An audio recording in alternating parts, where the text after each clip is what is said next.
नमस्कार, खबरां दे इस बुलेटिन च तुहाडा स्वागत। मैं रजनी। पहला पेश ने 24 खबरां। केंद्री मंत्रियां ਅਤੇ किसान आगुआं विचाले खेती कानूनां बारे चौथे गेड़ ਦੀ ਗੱਲਬਾਤ ਅੱਜ ਨਵੀਂ ਦਿੱਲੀ 'ਚ ਹੋਵੇਗੀ। ਕੇਂਦਰੀ ਖੇਤੀਬਾੜੀ ਮੰਤਰੀ ਨਰਿੰਦਰ ਸਿੰਘ ਤੋਮਰ ਨੇ ਕਿਹਾ ਕਿ ਸਰਕਾਰ ਕਿਸਾਨਾਂ ਦੇ ਹਿੱਤਾਂ ਦੀ ਰਾਖੀ ਦੇ ਲਈ ਹਮੇਸ਼ਾ ਵਚਨਬੱਧ ਅਤੇ ਉਹ ਕਿਸਾਨਾਂ ਦੀ ਭਲਾਈ ਵਾਸਤੇ ਚਰਚਾ ਦੇ ਲਈ ਹਮੇਸ਼ਾ ਹੀ ਤਿਆਰ।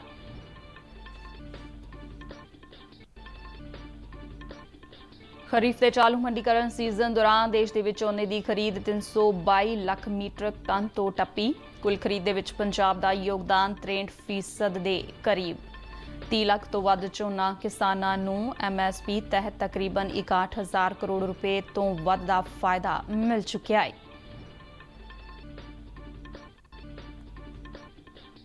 केंद्रीय सेहत मंत्रालय वालों कोविड-19 के फैलाव को रोकने के लिए बाजारों लई नवीं हिदायतां जारी।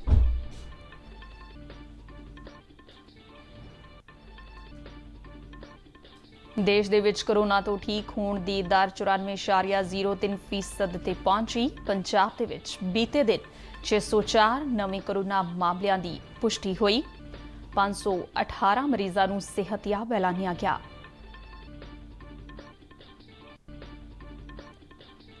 पंजाब कैबिनेट ने कोविड महामारी दरमियान सूबे दी सरकारी ते विद्यक अदारियां दी बसां दे लई 31 दिसंबर 2020 तक मोटर व्हीकल टैक्स तो 100% दी छूट नूं मंजूरी दित्ती।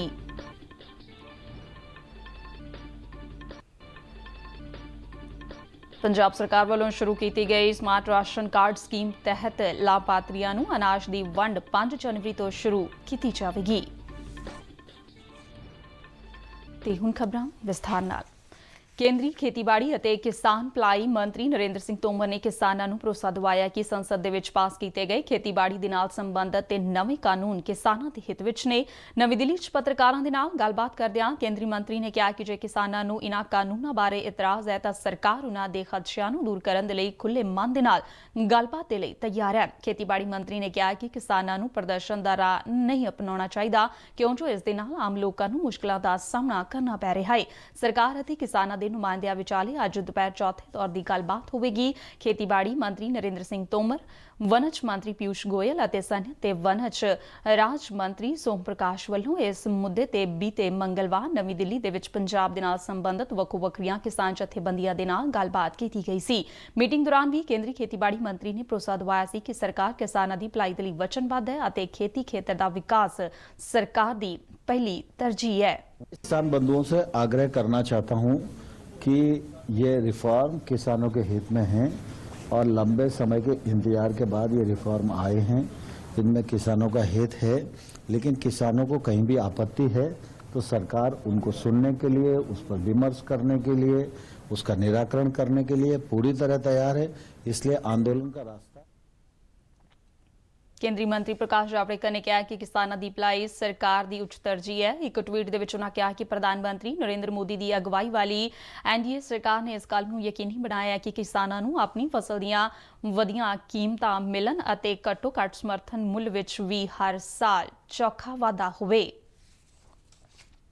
खरीफ के चालू मंडीकरण सीजन दौरान सरकार अपन मौजूदा MSP स्कीमां अनुसार किसानों तो घट्टो घट्ट समर्थन मुल ते खरीफ दीआं फसलां खरीद रही है। खरीफ सीजन के लिए झोने की खरीद पंजाब, हरियाणा, चंडीगढ़, जम्मू कश्मीर, उत्तर प्रदेश, उत्तराखंड, गुजरात, केरल, तेलंगाना और आंध्र प्रदेश दे विच सुचज्जे ढंग दे नाल बिना रोक टोक जारी है। कल शाम तक 322 लाख मीट्रिक टन तो वध झोने की खरीद की जा चुकी है, जबकि पिछले साल इस अरसे दौरान 270 लाख मीट्रिक टन तो वध झोने की खरीद की गई सी। इस साल की खरीद दे विच पिछले साल के मुकाबले 19.2% का वाधा दर्ज किया गया है। 322 लाख मीट्रिक टन तो वध की कुल खरीद विचों इकलिया पंजाब ने 202.77 लाख मीट्रिक टन का योगदान दिता है, जिहड़ा कुल खरीद का 62.90% बनता है। चालू मंडीकरण सीजन दौरान तकरीबन 3,41,000 झोना किसानों को MSP तहत 60,865 करोड़ रुपए तो वध का फायदा मिल चुका है। बाकी दियां खबरां इस ब्रेक तो बाद।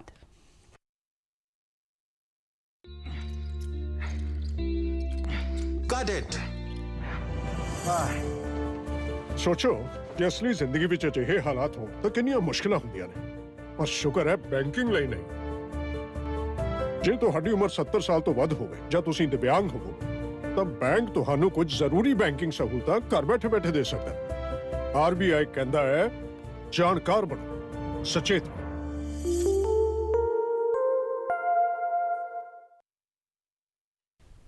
ਕੇਂਦਰੀ ਸਿਹਤ ਮੰਤਰਾਲਾ ਨੇ ਕੋਵਿਡ-19 ਦੇ ਫੈਲਾਅ ਨੂੰ ਰੋਕਣ ਦੇ ਲਈ ਬਾਜ਼ਾਰਾਂ ਦੇ ਲਈ ਕੁਝ ਇਹਤਿਆਤੀ ਉਪਾਵਾਂ ਦੇ ਨਾਲ ਸੰਬੰਧਿਤ ਐਸਓਪੀ ਜਾਰੀ ਕੀਤੀ ਹੈ। ਐਸਓਪੀ ਅਨੁਸਾਰ ਕੰਟੇਨਮੈਂਟ ਜ਼ੋਨ 'ਚ ਬਾਜ਼ਾਰ ਬੰਦ ਰਹਿਣਗੇ। 65 ਸਾਲ ਤੋਂ ਵੱਧ ਉਮਰ ਵਰਗ ਦੇ ਬਜ਼ੁਰਗਾਂ, ਗਰਭਵਤੀ ਔਰਤਾਂ ਤੇ 10 ਸਾਲ ਤੋਂ ਘੱਟ ਉਮਰ ਦੇ ਬੱਚਿਆਂ ਨੂੰ ਘਰ ਵਿੱਚ ਹੀ ਰਹਿਣ ਦੀ ਸਲਾਹ ਦਿੱਤੀ ਗਈ ਹੈ। ਅਜਿਹੇ ਲੋਕਾਂ ਨੂੰ ਇਹ ਵੀ ਸਲਾਹ ਦਿੱਤੀ ਗਈ ਹੈ ਕਿ ਜੇ ਬਹੁਤ ਜ਼ਰੂਰੀ ਹੋਵੇ ਤਾਂ ਹੀ ਘਰ 'ਚੋਂ ਬਾਹਰ ਨਿਕਲਣ। ਜਿਨ੍ਹਾਂ ਇਲਾਕਿਆਂ ਦੇ ਵਿੱਚ ਬਾਜ਼ਾਰ ਖੋਲ੍ਹੇ ਜਾ ਰਹੇ ਨੇ ਉੱਥੇ ਦੁਕਾਨਾਂ ਨੂੰ ਖੋਲ੍ਹਦਿਆਂ ਹੀ ਸਭ ਤੋਂ ਪਹਿਲਾਂ ਸੈਨੀਟਾਈਜ਼ ਕਰਨਾ ਜ਼ਰੂਰੀ ਹੋਵੇਗਾ। ਦੁਕਾਨਾਂ ਦੇ ਦਾਖਲਾ ਦਰਵਾਜ਼ਿਆਂ ਤੇ ਸੈਨੀਟਾਈਜ਼ਰ ਰੱਖਣਾ ਵੀ ਲਾਜ਼ਮੀ ਹੋਵੇਗਾ। ਐਸਓਪੀ ਦੇ ਵਿੱਚ ਦੁਕਾਨਦਾਰਾਂ ਨੂੰ ਸਲਾਹ ਦਿੱਤੀ ਗਈ ਹੈ ਕਿ ਉਹ ਦੁਕਾਨਾਂ ਦੇ ਅੰਦਰ ਘੱਟੋ-ਘੱਟ 6 ਫੁੱਟ ਦੀ ਦੂਰੀ ਬਣਾ ਕੇ ਰੱਖਣ ਅਤੇ ਇਸ ਦੇ ਲਈ ਫਰਸ਼ ਤੇ ਨਿਸ਼ਾਨ ਵੀ ਲਗਾਏ ਜਾਣ। ਦੁਕਾਨਦਾਰਾਂ ਨੂੰ ਇਹ ਵੀ ਕਿਹਾ ਗਿਆ ਹੈ ਕਿ ਉਹ ਦੁਕਾਨ ਦੇ ਬਾਹਰ ਅਤੇ ਅੰਦਰ ਲਾਈਨ ਲਗਾ ਕੇ ਲੋਕਾਂ ਨੂੰ ਸਮਾਨ ਦੇਣ। ਦੇਸ਼ ਨੇ ਕੋਵਿਡ ਦੇ ਖਿਲਾਫ ਲੜਾਈ ਦੇ ਵਿੱਚ ਅਹਿਮ ਕਦਮ ਚੁੱਕਦਿਆਂ ਅਨਲੌਕ ਦੇ ਨਵੇਂ ਮਾਮਲਿਆਂ ਨੂੰ ਠੱਲ ਪਾਉਣ 'ਚ ਸਫਲਤਾ ਹਾਸਲ ਕੀਤੀ ਹੈ। ਪਿਛਲੇ 25 ਦਿਨਾਂ ਤੋਂ ਰੋਜ਼ਾਨਾ ਨਵੇਂ ਮਾਮਲਿਆਂ ਦੀ ਗਿਣਤੀ ਹਰ ਦਿਨ 50,000 ਤੋਂ ਘੱਟ ਦਰਜ ਕੀਤੀ ਜਾ ਰਹੀ ਹੈ। ਬੀਤੇ ਦਿਨ 36,604 ਨਵੇਂ ਮਾਮਲਿਆਂ ਦੀ ਪੁਸ਼ਟੀ ਹੋਈ ਸੀ, ਜਦਕਿ ਇਸ ਦੌਰਾਨ 501 ਵਿਅਕਤੀਆਂ ਦੀ ਮੌਤ ਹੋਈ ਸੀ। ਚੰਗੀ ਗੱਲ ਇਹ ਹੈ ਕਿ ਤਕਰੀਬਨ 43,000 ਵਿਅਕਤੀਆਂ ਨੂੰ ਸਿਹਤਯਾਬ ਐਲਾਨਿਆ ਗਿਆ ਹੈ। ਦੇਸ਼ ਦੇ ਵਿੱਚ ਹੁਣ ਤੱਕ ਤਕਰੀਬਨ 90 ਲੱਖ ਲੋਕ ਲੌਕ ਤੋਂ ਮੁਕਤ ਹੋ ਚੁੱਕੇ ਨੇ, ਜਿਸ ਦੇ ਨਾਲ ਸਿਹਤਯਾਬ ਹੋਣ ਦੀ ਦਰ ਵੱਧ ਕੇ 94.03% ਤੱਕ ਪਹੁੰਚ ਗਈ ਹੈ। ਮੌਜੂਦਾ ਸਮੇਂ 'ਚ ਦੇਸ਼ 'ਚ ਕੋਰੋਨਾ ਦੇ ਐਕਟਿਵ ਮਾਮਲਿਆਂ ਦੀ ਗਿਣਤੀ ਸਿਰਫ 4,28,644 ਰਹਿ ਗਈ ਹੈ, ਜਿਹੜੀ ਕੁੱਲ ਮਾਮਲਿਆਂ ਦਾ ਸਿਰਫ 4.51% ਹੈ। ਸਿਹਤ ਮੰਤਰਾਲੇ ਅਨੁਸਾਰ ਨਵੀਂ ਪੁਸ਼ਟੀ ਵਾਲੇ ਮਾਮਲਿਆਂ ਵਿੱਚੋਂ 78% ਕੋਰੋਨਾ ਕੇਸਾਂ ਦੀ ਪੁਸ਼ਟੀ ਦਿੱਲੀ, ਮਹਾਰਾਸ਼ਟਰ, ਕੇਰਲ, ਪੱਛਮੀ ਬੰਗਾਲ, ਹਰਿਆਣਾ ਤੇ ਰਾਜਸਥਾਨ ਵਰਗੇ 10 ਸੂਬਿਆਂ ਤੇ ਕੇਂਦਰ ਸ਼ਾਸਤ ਪ੍ਰਦੇਸ਼ਾਂ 'ਚ ਹੋਈ ਹੈ। ਮੰਤਰਾਲੇ ਨੇ ਕਿਹਾ ਕਿ ਦੇਸ਼ ਭਰ ਦੇ ਵਿੱਚ ਸਿਹਤ ਸਹੂਲਤਾਂ 'ਚ ਕੀਤੇ ਗਏ ਵਾਅਦੇ, ਕੋਵਿਡ ਦੇ ਨਾਲ ਸੰਬੰਧਿਤ ਕੇਂਦਰ ਦੀਆਂ ਹਦਾਇਤਾਂ ਦੀ ਸੂਬਿਆਂ ਤੇ ਕੇਂਦਰ ਸ਼ਾਸਤ ਪ੍ਰਦੇਸ਼ਾਂ ਵੱਲੋਂ ਸਖਤੀ ਦੇ ਨਾਲ ਪਾਲਣਾ ਕਰਨ। ਡਾਕਟਰਾਂ, ਮੈਡੀਕਲ ਸਟਾਫ ਅਤੇ ਹੋਰਨਾਂ ਕੋਰੋਨਾ ਯੋਧਿਆਂ ਵੱਲੋਂ ਸਮਰਪਣ ਦੀ ਭਾਵਨਾ ਦੇ ਨਾਲ ਕੰਮ ਕਰਨ ਸਦਕਾ ਦੇਸ਼ ਦੇ ਵਿੱਚ ਲੌਕ ਤੋਂ ਮੁਕਤ ਹੋਣ ਵਾਲਿਆਂ ਦੀ ਦਰ ਵਿੱਚ ਲਗਾਤਾਰ ਵਾਧਾ ਦਰਜ ਕੀਤਾ ਜਾ ਰਿਹਾ ਹੈ। ਮੰਤਰਾਲਾ ਦੇ ਆંકੜਿਆਂ ਅਨੁਸਾਰ ਇਸ ਬਿਮਾਰੀ ਦੇ ਨਾਲ ਹੋਣ ਵਾਲੀਆਂ ਮੌਤਾਂ ਦੀ ਦਰ 1.45% ਬਣੀ ਹੋਈ ਹੈ। ਇਧਰ ਪੰਜਾਬ ਦੇ ਵਿੱਚ ਪਿਛਲੇ 24 ਘੰਟਿਆਂ ਦੌਰਾਨ ਕੋਰੋਨਾ ਦੇ 604 ਨਵੇਂ ਮਾਮਲਿਆਂ ਦੀ ਪੁਸ਼ਟੀ ਹੋਈ ਹੈ, ਜਦਕਿ ਇਸ ਮਹਾਮਾਰੀ ਦੇ ਨਾਲ ਬੀਤੇ 24 ਮੌਤਾਂ ਹੋਈਆਂ ਨੇ। ਚੰਗੀ ਗੱਲ ਇਹ ਹੈ ਕਿ ਇਸ ਅਰਸੇ ਦੌਰਾਨ 518 ਵਿਅਕਤੀਆਂ ਨੂੰ ਸਿਹਤਯਾਬ ਐਲਾਨਿਆ ਗਿਆ ਹੈ। ਲੁਧਿਆਣੇ ਦੇ ਵਿੱਚ 97 ਅਤੇ ਜਲੰਧਰ ਦੇ ਵਿੱਚ 80 ਵਿਅਕਤੀਆਂ ਨੂੰ ਸਿਹਤਯਾਬ ਐਲਾਨਿਆ ਗਿਆ ਹੈ। ਸੂਬੇ ਦੇ ਵਿੱਚ ਇਸ ਵੇਲੇ ਐਕਟਿਵ ਮਰੀਜ਼ਾਂ ਦੀ ਗਿਣਤੀ 7,694 ਦਰਜ ਕੀਤੀ ਗਈ ਹੈ। ਇਨ੍ਹਾਂ 'ਚੋਂ 12 ਦੀ ਹਾਲਤ ਵਧੇਰੇ ਗੰਭੀਰ ਦੱਸੀ ਜਾ ਰਹੀ ਹੈ ਅਤੇ ਉਨ੍ਹਾਂ ਨੂੰ ਵੈਂਟੀਲੇਟਰ ਤੇ ਰੱਖਿਆ ਗਿਆ ਹੈ। ਸੂਬੇ ਦੇ ਵਿੱਚ ਕੋਰੋਨਾ ਦੇ ਨਾਲ ਹੋਈਆਂ ਕੁੱਲ ਮੌਤਾਂ ਦੀ ਗਿਣਤੀ 4,842 ਤੱਕ ਪਹੁੰਚ ਗਈ ਹੈ। ਐਕਟਿਵ ਕੇਸਾਂ ਦੇ ਲਿਹਾਜ਼ ਦੇ ਨਾਲ ਮੋਹਾਲੀ ਪੰਜਾਬ ਦੇ ਵਿੱਚ ਸਭ ਤੋਂ ਅੱਗੇ ਚੱਲ ਰਿਹਾ ਹੈ। ਇੱਥੇ ਇਸ ਵੇਲੇ 2,079 ਮਰੀਜ਼ ਜ਼ੇਰੇ ਇਲਾਜ ਨੇ। ਜਲੰਧਰ ਦੇ ਵਿੱਚ ਕੋਰੋਨਾ ਦੇ 1,233, ਲੁਧਿਆਣੇ ਦੇ ਵਿੱਚ 939, ਅੰਮ੍ਰਿਤਸਰ ਦੇ ਵਿੱਚ 307 ਅਤੇ ਪਟਿਆਲੇ ਦੇ ਵਿੱਚ ਕੋਰੋਨਾ ਦੇ 516 ਐਕਟਿਵ ਮਾਮਲੇ ਨੇ।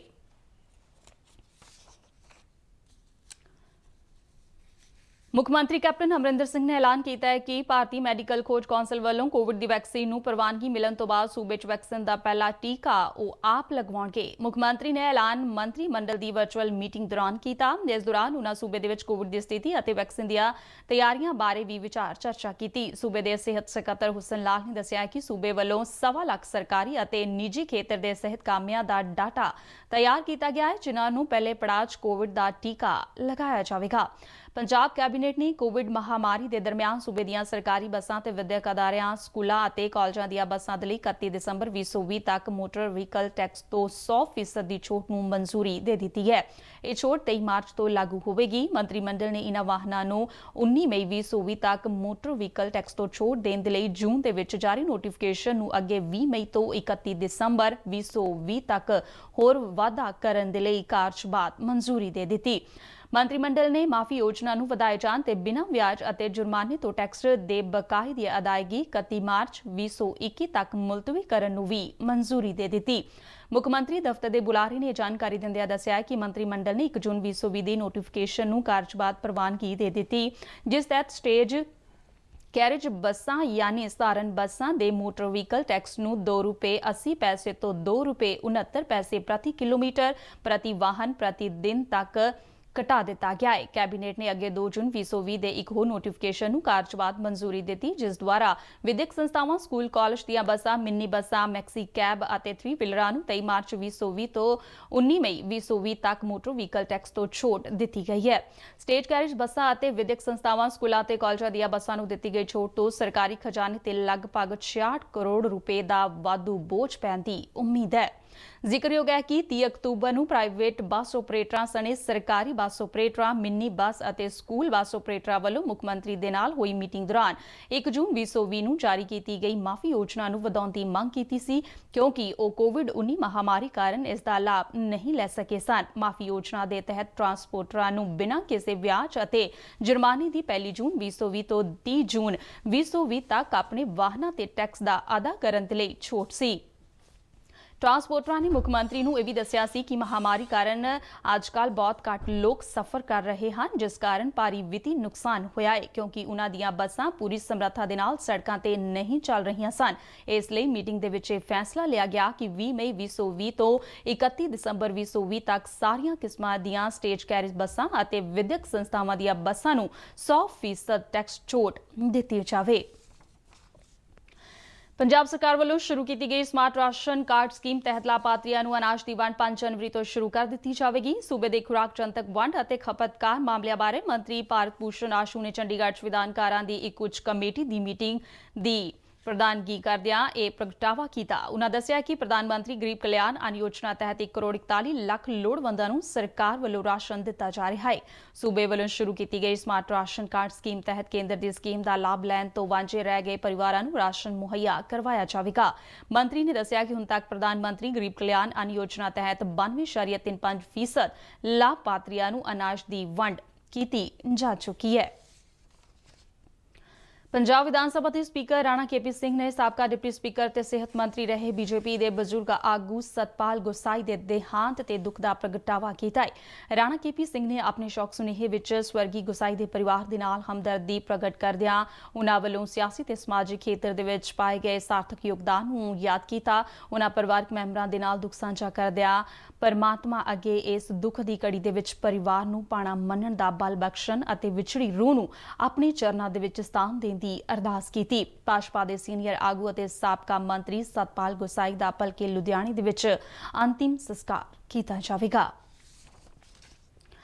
ਵਿਸ਼ਵ ਸਿਹਤ ਸੰਗਠਨ ਨੇ ਕਿਹਾ ਹੈ ਕਿ ਮਲੇਰੀਆ ਤੇ ਕਾਬੂ ਪਾਉਣ ਦੇ ਮਾਮਲੇ ਦੇ ਵਿੱਚ ਭਾਰਤ ਨੇ ਸ਼ਲਾਘਾਯੋਗ ਕੰਮ ਕੀਤਾ ਹੈ। ਸੰਗਠਨ ਵੱਲੋਂ ਜਾਰੀ ਵਿਸ਼ਵ ਮਲੇਰੀਆ ਰਿਪੋਰਟ 2020 ਅਨੁਸਾਰ ਇਸ ਬਿਮਾਰੀ ਦੇ ਨਾਲ ਸਭ ਤੋਂ ਵੱਧ ਪ੍ਰਭਾਵਿਤ ਦੇਸ਼ਾਂ ਦੇ ਵਿੱਚ ਸ਼ਾਮਲ ਭਾਰਤ ਇੱਕ ਅਜਿਹਾ ਦੇਸ਼ ਬਣਿਆ ਹੈ ਜਿੱਥੇ 2018 ਦੀ ਤੁਲਨਾ ਵਿੱਚ 2019 ਦੇ ਵਿੱਚ 17.6% ਦੀ ਕਮੀ ਦਰਜ ਕੀਤੀ ਗਈ ਹੈ। 2017 ਦੇ ਮੁਕਾਬਲੇ ਦੇ ਵਿੱਚ ਸਾਲ 2018 ਵਿੱਚ ਦੇਸ਼ ਦੇ ਵਿੱਚ ਮਲੇਰੀਆ ਦੇ ਮਰੀਜ਼ਾਂ ਦੀ ਗਿਣਤੀ 27.6% ਤੱਕ ਘਟੀ ਸੀ। ਸਾਲ 2019 ਦੇ ਵਿੱਚ ਇਹ ਕਮੀ 2018 ਦੇ ਮੁਕਾਬਲੇ 18.4% ਦਰਜ ਕੀਤੀ ਗਈ ਹੈ। ਭਾਰਤ ਦੇ ਵਿੱਚ ਵੱਖੋ-ਵੱਖਰੇ ਖੇਤਰਾਂ ਦੇ ਲਿਹਾਜ਼ ਦੇ ਨਾਲ ਵੀ ਮਲੇਰੀਆ ਦੇ ਮਾਮਲਿਆਂ ਦੇ ਵਿੱਚ ਵੱਡੀ ਕਮੀ ਦੇਖਣ ਨੂੰ ਮਿਲੀ ਹੈ। ਸਾਲ 2000 ਤੋਂ 2019 ਦੇ ਵਿਚਾਲੇ ਮਲੇਰੀਆ ਦੇ ਮਾਮਲਿਆਂ ਦੇ ਵਿੱਚ ਤਕਰੀਬਨ 71.8% ਦੀ ਕਮੀ ਦਰਜ ਹੋਈ ਹੈ ਤੇ ਇਸ ਦੇ ਨਾਲ ਹੋਣ ਵਾਲੀਆਂ ਮੌਤਾਂ ਦੀ ਦਰ ਵੀ ਘਟੀ ਹੈ। ਇਸ ਅਰਸੇ ਦੌਰਾਨ ਮਲੇਰੀਆ ਦੇ ਨਾਲ ਹੋਣ ਵਾਲੀਆਂ ਮੌਤਾਂ ਦੀ ਦਰ 92% ਤੋਂ ਘਟ ਕੇ 83.34 ਰਹਿ ਗਈ ਹੈ। ਦੇਸ਼ ਦੇ ਵਿੱਚ ਮਲੇਰੀਆ ਦੇ ਖਾਤਮੇ ਦੇ ਲਈ ਯਤਨ 2015 ਤੋਂ ਸ਼ੁਰੂ ਕੀਤੇ ਗਏ ਸਨ। ਸਿਹਤ ਮੰਤਰਾਲਾ ਵੱਲੋਂ ਮਲੇਰੀਆ ਦੇ ਖਾਤਮੇ ਦੇ ਲਈ 2016 ਦੇ ਵਿੱਚ ਕੌਮੀ ਨੀਤੀ ਬਣਾਈ ਗਈ ਸੀ। ਜੁਲਾਈ 2017 ਤੋਂ ਸਿਹਤ ਮੰਤਰਾਲਾ ਨੇ ਮਲੇਰੀਆ ਦੇ ਖਾਤਮੇ ਦੇ ਲਈ ਕੌਮੀ ਰਣਨੀਤੀ ਤਿਆਰ ਕੀਤੀ ਸੀ, ਜਿਸ ਤਹਿਤ ਅਗਲੇ 5 ਸਾਲਾਂ ਦੌਰਾਨ ਇਸ ਬਿਮਾਰੀ ਤੇ ਕਾਬੂ ਪਾਉਣ ਵਾਲੇ ਉਪਾਵਾਂ ਦਾ ਖਰੜਾ ਨਿਰਧਾਰਿਤ ਕੀਤਾ ਗਿਆ ਸੀ। ਬੁਲਟਨ ਦੇ ਅਖੀਰ ਵਿੱਚ ਚੋਣਵੀਆਂ ਖਬਰਾਂ ਇੱਕ ਵਾਰ ਫਿਰ ਤੋਂ। ਕੇਂਦਰੀ ਮੰਤਰੀਆਂ ਅਤੇ ਕਿਸਾਨ ਆਗੂਆਂ ਵਿਚਾਲੇ ਖੇਤੀ ਕਾਨੂੰਨਾਂ ਬਾਰੇ ਚੌਥੇ ਗੇੜ ਦੀ ਗੱਲਬਾਤ ਅੱਜ ਨਵੀਂ ਦਿੱਲੀ ਦੇ ਵਿੱਚ ਹੋਵੇਗੀ।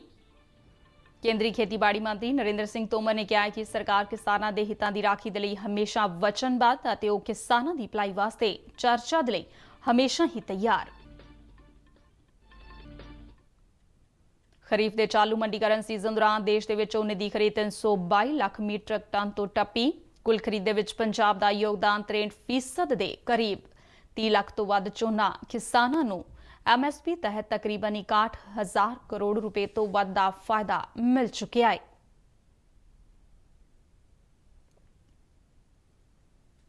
ਕੇਂਦਰੀ ਸਿਹਤ ਮੰਤਰਾਲਾ ਵੱਲੋਂ ਕੋਵਿਡ-19 ਦੇ ਫੈਲਾਅ ਨੂੰ ਰੋਕਣ ਦੇ ਲਈ ਬਾਜ਼ਾਰਾਂ ਦੇ ਲਈ ਨਵੀਆਂ ਹਦਾਇਤਾਂ ਜਾਰੀ।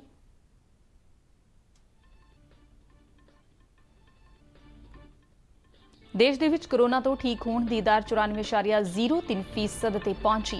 ਪੰਜਾਬ ਦੇ ਵਿੱਚ ਬੀਤੇ ਦਿਨ 604 ਨਵੇਂ ਕੋਰੋਨਾ ਮਾਮਲਿਆਂ ਦੀ ਪੁਸ਼ਟੀ ਹੋਈ। 518 ਮਰੀਜ਼ਾਂ ਨੂੰ ਸਿਹਤਯਾਬ ਐਲਾਨਿਆ ਗਿਆ। ਪੰਜਾਬ ਕੈਬਨਿਟ ਨੇ ਕੋਵਿਡ ਮਹਾਮਾਰੀ ਦਰਮਿਆਨ ਸੂਬੇ ਦੀਆਂ ਸਰਕਾਰੀ ਅਤੇ ਵਿਦਿਅਕ ਅਦਾਰਿਆਂ ਦੀਆਂ ਬੱਸਾਂ ਦੇ ਲਈ 31 ਦਸੰਬਰ 2020 ਤੱਕ ਮੋਟਰ ਵਹੀਕਲ ਟੈਕਸ ਤੋਂ 100% ਦੀ ਛੋਟ ਨੂੰ ਮਨਜ਼ੂਰੀ ਦਿੱਤੀ। ਪੰਜਾਬ ਸਰਕਾਰ ਵੱਲੋਂ ਸ਼ੁਰੂ ਕੀਤੀ ਗਈ ਸਮਾਰਟ ਰਾਸ਼ਨ ਕਾਰਡ ਸਕੀਮ ਤਹਿਤ ਲਾਭਪਾਤਰੀਆਂ ਨੂੰ ਅਨਾਜ ਦੀ ਵੰਡ 5 ਜਨਵਰੀ ਤੋਂ ਸ਼ੁਰੂ ਕੀਤੀ ਜਾਵੇਗੀ। ਇਸ ਦੇ ਨਾਲ ਹੀ ਖਬਰਾਂ ਦਾ ਇਹ ਬੁਲੇਟਿਨ ਖਤਮ ਹੁੰਦਾ ਹੈ। ਨਮਸਕਾਰ।